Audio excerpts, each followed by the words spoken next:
Trading জগতে ঢোকার আগে দুটো প্রশ্ন কিন্তু সবার মাথাতেই ঘোরে। এক, টাকা বা ক্যাপিটাল, আর দুই, দক্ষতা বা স্কিল। আজকের এই আলোচনায় আমরা একজন ট্রেডারের বাস্তব অভিজ্ঞতা থেকে দেখব কিভাবে এই দুটো জিনিস একে অপরের সাথে জড়িয়ে আছে আর সফল হতে চাইলে ঠিক কোন পথে হাঁটা উচিত। তো চলুন আর দেরি না করে সরাসরি মূল আলোচনায় যাওয়া যাক। তো যে প্রশ্নটা সবার আগে আসে সেটা হলো, টাকা পয়সা ছাড়া কি আসলেই ট্রেডিং শুরু করা যায়? একদম শূন্য থেকে। ইন্টারনেটে তো কত কিছুই শোনা যায়, তাই না? কিন্তু আসল সত্যিটা কি? আমাদের সোর্সের বক্তা কোনো রকম রাগঢাক না করেই বলছেন, এই ধারণাটা আসলে একটা ডাহা মিথ্যা। এই যে একদম সোজাসাপটা একটা উত্তর, এটাই কিন্তু আমাদের আজকের আলোচনার ভিত্তি। এর পেছনের যুক্তিটা কিন্তু খুবই সিম্পল। ট্রেডিংকে যদি এটা ব্যবসা হিসেবে দেখা হয়, তাহলে তো এটা পরিষ্কার যে কোনো ব্যবসায় মূলধন ছাড়া চলতে পারে না, তাই না? ফিন্যান্সিয়াল মার্কেটের নামের মধ্যেই তো ফিন্যান্স কথাটা আছে, যার মানেই হলো অর্থ। সোজা কথা, এখানে টাকা ছাড়া এগোনো সম্ভবই না। তাহলে প্রশ্ন হলো, আসল সমস্যাটা কোথায়? সমস্যাটা কিন্তু টাকা বা ট্রেডিং সিস্টেমে না। সমস্যাটা লুকিয়ে আছে আমাদের নিজেদের প্রত্যাশার মধ্যে। চলুন দেখি কিভাবে অবাস্তব এক্সপেকটেশনই ব্যর্থতার মূল কারণ হয়ে দাঁড়ায়। হ্যাঁ, ঠিক তাই। মূল সমস্যা কোনো ট্রেডিং সিস্টেমে নেই, আছে ট্রেডারের নিজের মানসিকতায়, তার প্রত্যাশায়। বেশিরভাগ মানুষই একটা ভুল ধারণা নিয়ে মার্কেটে আসে, আর সেটাই তাদের সবচেয়ে বড় ক্ষতির কারণ হয়ে যায়। এই স্লাইডটা দেখলে ব্যাপারটা একদম জলের মতো পরিষ্কার হয়ে যাবে। ধরুন একজনের কাছে আছে $1000। সে যদি আশা করে প্রতিদিন $1000ই লাভ করবে, তার মানে সে প্রতিদিন 100% রিটার্ন চাইছে। এটা কি আদৌ সম্ভব? না। এটা আসলে নিজের পুঁজি দ্রুত শেষ করে ফেলার একটা নিশ্চিত উপায়। অন্যদিকে যার কাছে $1,00,000 আছে, সেও কিন্তু প্রতিদিন $1000 লাভ করারই লক্ষ্য রাখে, কিন্তু তার ক্যাপিটালের হিসাবে এটা মাত্র 1% রিটার্ন। বুঝতেই পারছেন, এটা একটা বাস্তবসম্মত এবং টেকসই ব্যবসায়িক মডেল। পার্থক্যটা আসলে এখানেই, পুরো খেলাটাই মানসিকতার। আচ্ছা, মানসিকতার জগৎ থেকে বেরিয়ে এবার একটু লাভজনক ট্রেডিংয়ের পেছনের সহজ গণিতটা দেখে নেওয়া যাক। এটা জানলে অবাক হতে হয় যে কম সফল হয়েও কিভাবে লাভ করা সম্ভব। ধরুন জেতার হার মাত্র 50%, মানে 10টা ট্রেড করলে 5টাতে লস। প্রথমবার শুনলে কি মনে হয়? মনে হয় এভাবে তো লাভ করা অসম্ভব, তাই না? কিন্তু আসলেই কি তাই? মাত্র 50% উইন রেট নিয়েও কি একজন ট্রেডার লাভ করতে পারে?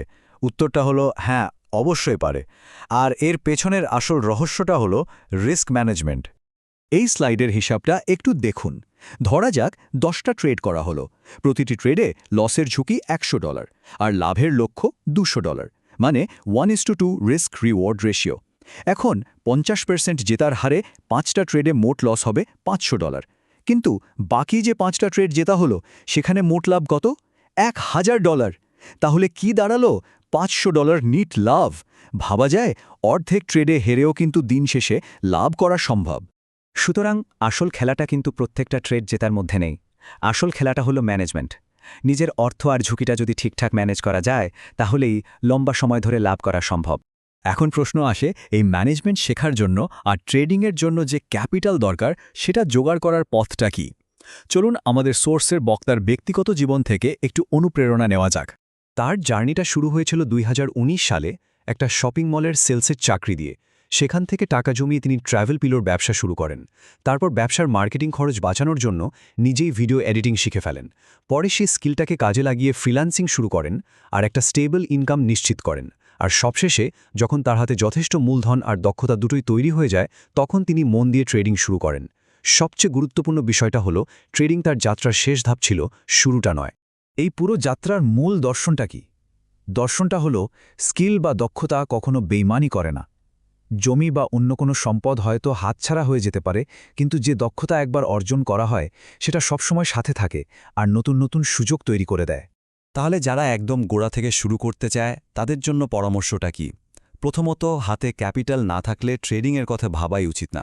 বরং একটা সিভি বানিয়ে চাকরির চেষ্টা করা দরকার, বেতন কম হলেও। আসল উদ্দেশ্য হলো অভিজ্ঞতা আর দক্ষতা অর্জন করা। মনে রাখতে হবে, পরিবার রাতারাতি লাখপতি দেখতে চায় না, তারা চায় সন্তান প্রোডাক্টিভ কিছু করুক। তাই যে কোনো কিছু করার আগে একটা আর্থিক ভিত্তি তৈরি করাটা সবচেয়ে জরুরি। এতক্ষণের আলোচনা থেকে একটা জিনিস তো পরিষ্কার, ট্রেডিং হোক বা জীবনের অন্য যে কোনো ক্ষেত্র, সফল হতে গেলে একটা নির্দিষ্ট মানসিকতা দরকার হয়। চলুন সেই মানসিকতার মূল ভিত্তিগুলো কি তা একবার দেখে নিই। সাফল্য আসলে 4টি স্তম্ভের ওপর দাঁড়িয়ে থাকে। শুরুটা হয়তো হয় কঠিন পরিশ্রম আর পরিকল্পনা দিয়ে, কিন্তু সেই পরিকল্পনাকে বাস্তবে নিয়ে আসে ডিসিপ্লিন বা শৃঙ্খলা আর একটা নির্দিষ্ট প্রসেস বা প্রক্রিয়া মেনে চলার ক্ষমতা।